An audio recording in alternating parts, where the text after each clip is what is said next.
नमस्कार दोस्तों, प्रधानमंत्री नरेंद्र मोदी ने 3 कृषि कानूनों को वापस लेने का ऐलान कर दिया है।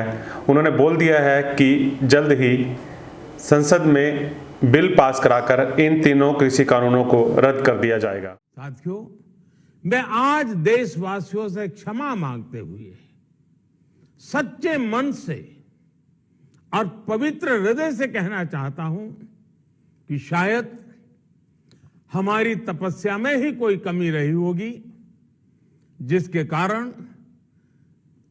दिए के प्रकाश जैसा सत्य कुछ किसान भाइयों को हम समझा नहीं पाए। आज गुरु नानक देव जी का पवित्र प्रकाश पर्व है। ये समय किसी को भी दोष देने का नहीं है। आज मैं आपको, पूरे देश को ये बताने आया हूं कि हमने 3 कृषि कानूनों को वापस लेने का, रिपील करने का निर्णय लिया है। जाएगा। यह किसानों के लिए खुशी का मौका है। खुशी का मौका उनके लिए भी है जो लगातार 3 कृषि कानूनों का विरोध कर रहे थे और अपने घरों से बाहर दिल्ली के बॉर्डर पर 1 साल से भी ज्यादा समय से डटे हुए थे। निश्चित ही वह इस पर जश्न मना सकते हैं, बोल सकते हैं उन्होंने सरकार को 3 कृषि कानूनों पर झुकने पर मजबूर कर दिया। सरकार के समर्थक यह बोल सकते हैं कि प्रधानमंत्री ने बड़ा दिल दिखाया, किसानों की बात मानी और प्रधानमंत्री बड़े किसान हितैषी हैं। दोनों की अपनी अपनी सोच है, अपनी अपनी विचारधाराएं हैं, लेकिन इस सोच और विचारधारा में आखिर किसान है कहां? अब आप सोच रहे होंगे कि मैं इस मौके पर यह किस तरह की बात कर रहा हूं। किसानों के लिए तो आज का दिन खुशी और जश्न, उत्सव मनाने का दिन होना चाहिए, लेकिन मेरी चिंता कुछ अलग है। मैं यह सोच रहा हूं कि इन 3 कृषि कानूनों से पहले और 3 कृषि कानूनों के बाद क्या किसान की आत्महत्याएं रुक जाएंगी? क्या किसान की आर्थिक स्थिति मजबूत हो जाएगी? क्या किसान अपने पैसे पर, अपने काम पर, अपनी किसानी पर गर्व कर पाएगा? ऐसा आखिर क्या हुआ जो हमें इतना जश्न, जितना उत्साह इन 3 कृषि कानूनों के खत्म होने पर मनाना चाहिए? मुद्दा यह है कि क्यों नहीं हम उन बातों पर, उन मुद्दों पर, उन परिस्थितियों पर सोच रहे जिस परिस्थितियों में किसान आज सड़क पर आने के लिए मजबूर हो रहा है। अब किसान यह भी बोल सकते हैं कि सरकार न्यूनतम समर्थन मूल्य गारंटी दे और इसके बाद ही वह दिल्ली के बॉर्डर से उठकर अपने घरों को वापस जाएंगे।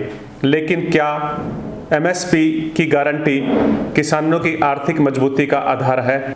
हरियाणा में इन दिनों कपास अपने न्यूनतम समर्थन मूल्य से 30 से 40% ज़्यादा भाव पर बिक रही है, लेकिन इतनी महंगी कपास बेचने के बाद भी किसान मायूस और परेशान हैं। किसानों का कहना है कि उनकी उत्पादन लागत भी पूरी नहीं हो पा रही। किसान अपनी जगह सही हैं, वह सही बोल रहे हैं, क्योंकि कपास पर किसानों का खर्चा इतना ज़्यादा हो गया कि 9,000, 8,000 रुपये प्रति क्विंटल कपास बेचने के बाद भी उन्हें नुकसान का सामना करना पड़ रहा है। न्यूनतम समर्थन मूल्य की मांग करने वालों पर यह सवाल खड़ा होता है कि अगर न्यूनतम समर्थन मूल्य किसान की आर्थिक मजबूती या किसान की खुशहाली का प्रतीक है, तो फिर क्यों कपास उत्पादक किसान खुश नहीं है? क्योंकि इन दिनों कृषि की लागत बड़ी तेजी से बढ़ रही है। एक रिसर्च में सामने आया कि 70% से ज़्यादा किसान आज भी पारंपरिक और पुराने तरीके से खेती कर रहे हैं। वह आधुनिक और तकनीक युक्त खेती करने से बच रहे हैं। किसान खेती पर बहुत ज़्यादा खर्च कर रहा है और इस वजह से उसकी उत्पादन लागत और उसका खेती के खर्च लगातार बढ़ते जा रहे हैं। इन खर्चों को कम करने की ज़रूरत है, लेकिन दिक्कत यह है कि किसान कैसे इन खर्चों को कम करे। किसान को यह जानकारी देने के लिए किसी भी स्तर पर कोई सुविधा नहीं है। कृषि विज्ञान केंद्र या कृषि ज्ञान केंद्र किसानों से बिल्कुल कटे हुए हैं और कहने में मुझे कोई गुरेज नहीं है कि इस तरह के संस्थान सिर्फ मुट्ठी भर किसानों के इर्द गिर्द ही घूमते रहते हैं। उन्हीं को प्रोग्रेसिव और उन्नत किसान प्रचारित कर वह अपना काम चलाते रहते हैं, लेकिन जिस किसान को वास्तव में जरूरत है, जिन किसानों तक इन कृषि विज्ञान केंद्र और कृषि ज्ञान केंद्र के वैज्ञानिकों, साइंटिस्टों और रिसर्चर को पहुंचना चाहिए, ये वहां तक पहुंच ही नहीं रहे हैं। इस कृषि कानून पर जो आंदोलन हुआ, इसमें कुछ नेता सामने आए हैं, लेकिन वह किसान कहां हैं जो हाशिए पर हैं, जो आज भी अपनी खेती पर निर्भर हैं और खेती उनके लिए घाटे का सौदा साबित हो रही है, वह किसान आखिर कब तक इस नुकसान को बर्दाश्त करेगा और कैसे इस कर्ज के दलदल से निकलेगा, यह चिंता भी किसान नेता नहीं कर रहे। किसान नेता आज के दिन खुश हो रहे हैं। मेरा मानना है इन नेताओं को खुश होने के बजाय इस मुद्दे पर चर्चा करनी चाहिए, इस मुद्दे पर चिंता करनी चाहिए कि कैसे किसान की आर्थिक स्थिति मजबूत हो, कैसे खेती और किसानी किसान के लिए लाभदायक बने। सवाल यह है कि क्या कभी इन किसान नेताओं ने इस तरह से किसान की स्थिति पर मंथन किया। बात अगर हरियाणा की करें तो यहाँ हिसार में एग्रीकल्चर यूनिवर्सिटी है और एक कैग की रिपोर्ट आई थी और कैग की इस रिपोर्ट में बताया गया था कि यूनिवर्सिटी को दिए जाने वाले बजट का 60% पैसा वेतन और पेंशन में चला जाता है और बाकी के 40% में यूनिवर्सिटी रिसर्च करेगी या अपना रखरखाव करेगी। इससे हम सहज ही अंदाज़ा लगा सकते हैं कि किसानों के लिए इस यूनिवर्सिटी में कैसे और क्या रिसर्च हो रही है। पिछले दिनों गेहूं की बिजाई के वक्त मैं DWR के डायरेक्टर ज्ञानेंद्र प्रताप सिंह से मिला।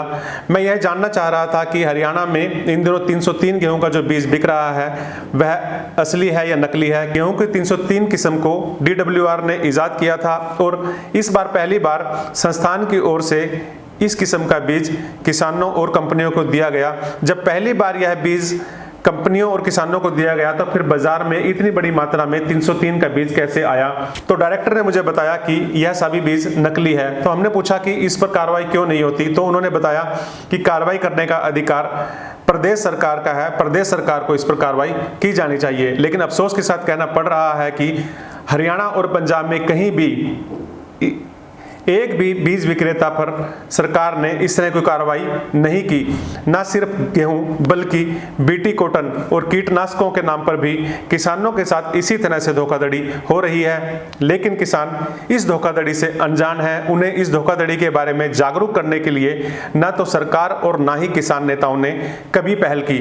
धोखाधड़ी सिर्फ किसानों के साथ बीज और कीटनाशकों में ही नहीं हो रही, अनाज मंडियों में भी किसानों के नाम पर किस तरह से धोखाधड़ी हो रही है, इसका अंदाजा हम इस बात से लगा सकते हैं कि सरकार ने किसानों के खाते में फसल का भुगतान डालने का नियम शुरू किया है। लेकिन ऐसे बहुत से किसान मुझे मिले जिनके खाते में आड़तियों ने बहुत बड़ी रकम डलवा दी और बाद में यह रकम किसान से वापस ले ली। इस किसान को यह पता ही नहीं कि जो MSP सिर्फ और सिर्फ किसान के लिए है और इस MSP पर किसान का हक है, आड़ती का हक इस MSP पर नहीं है। सरकार की कोशिश है कि यह MSP किसान की जेब में जाए, लेकिन वह किसान आड़ती के साथ मिलकर इस MSP को भी आड़ती की जेब तक पहुंचाने का काम कर रहा है। तो ऐसे में हम सोच सकते हैं, समझ सकते हैं कि कैसे किसान अपना भला कर सकता है या किसान का कैसे भला हो सकता है। आज का दिन यह भी सोचने पर विवश कर रहा है कि जो किसान पशु पालते हैं क्या वह नस्ल सुधार की दिशा में कुछ काम कर सकते हैं, क्या उन्हें इस तरह की बुनियादी सुविधाएं उपलब्ध हैं। दिक्कत यह है कि हरियाणा में कई कई गांवों में एक भी डॉक्टर नहीं है जहां किसान अपने बीमार पशुओं का इलाज करा सके या अपने पशुओं की नस्ल सुधार पर कोई जानकारी ले सके।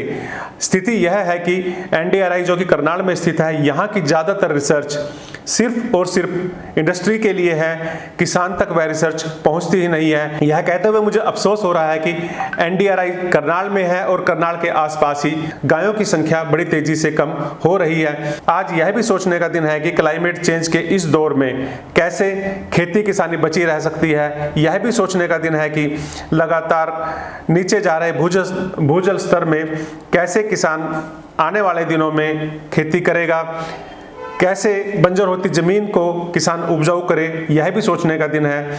किसान नेताओं को इन मसलों पर भी सोचना चाहिए कि किसान, छोटा किसान और सीमांत किसान कैसे मजबूत बने। क्या MSP से किसान मजबूत बन सकता है?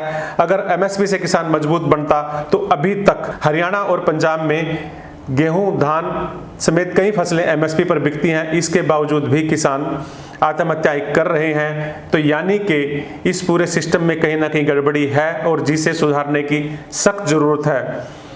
सरकार को चाहिए कि वह सोचे, समझे और तय करे कि किस तरह से कृषि सुधार कर किसान की आर्थिक स्थिति मजबूत की जा सकती है। मेरा मानना है यह मौका राजनीति करने का नहीं है। मेरा यह भी मानना है कि यह मौका सरकार और किसान नेताओं दोनों को बैठकर यह सोचने का है, यह तय करने का है कि किस तरह से अगले 10 साल में किसान एक नई क्रांति का सूत्रधार बन सकते हैं। वह क्या पॉलिसीज हो सकती हैं कि जिससे किसान को फायदा हो, जिससे किसान के लिए खेती लाभदायक बने, जिससे किसान की आर्थिक स्थिति मजबूत हो। जैसा कि प्रधानमंत्री नरेंद्र मोदी कहते भी हैं कि वह किसानों की आमदनी को डबल करना चाहते हैं।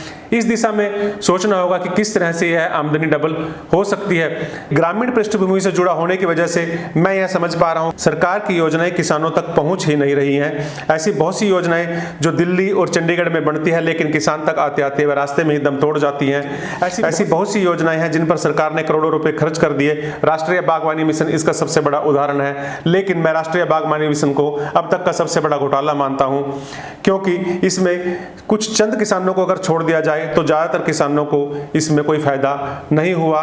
राष्ट्रीय बागवानी मिशन के तहत ही पॉली हाउस तकनीक आई, लेकिन यह पॉली हाउस तकनीक इतनी महंगी है, यदि इससे सरकार सब्सिडी खत्म कर ले तो किसान के लिए भारी नुकसानदायक है।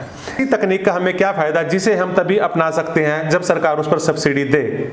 सोचने का यह भी मौका है कि क्यों पॉली हाउस सस्ते नहीं है, या पॉली हाउस लगाना क्यों जरूरी है, क्या पॉली हाउस के बिना भी हम सब्जी खेती कर सकते हैं। सोचने का मौका यह भी है कि हम किस तरह से अपने खेत में पानी की बचत कर सकते हैं, किस तरह से हम लोग अपने खेत में बुआई के खर्च को बचा सकते हैं और किस तरह से किसान आर्थिक रूप से मजबूत हो सकता है, किस तरह से किसान अपने खेती के खर्चे कम कर सकता है। यह मौका आज का दिन कम से कम यह सोचने का भी है कि किस तरह से हमारी कृषि आने वाले वक्त के लिए मजबूत बने। सोचने का मौका यह भी है कि किस तरह से कृषि क्षेत्र मजबूत हो जो देश की तरक्की और उन्नति में अपना महत्वपूर्ण योगदान दे सके। धन्यवाद। जय हिंद।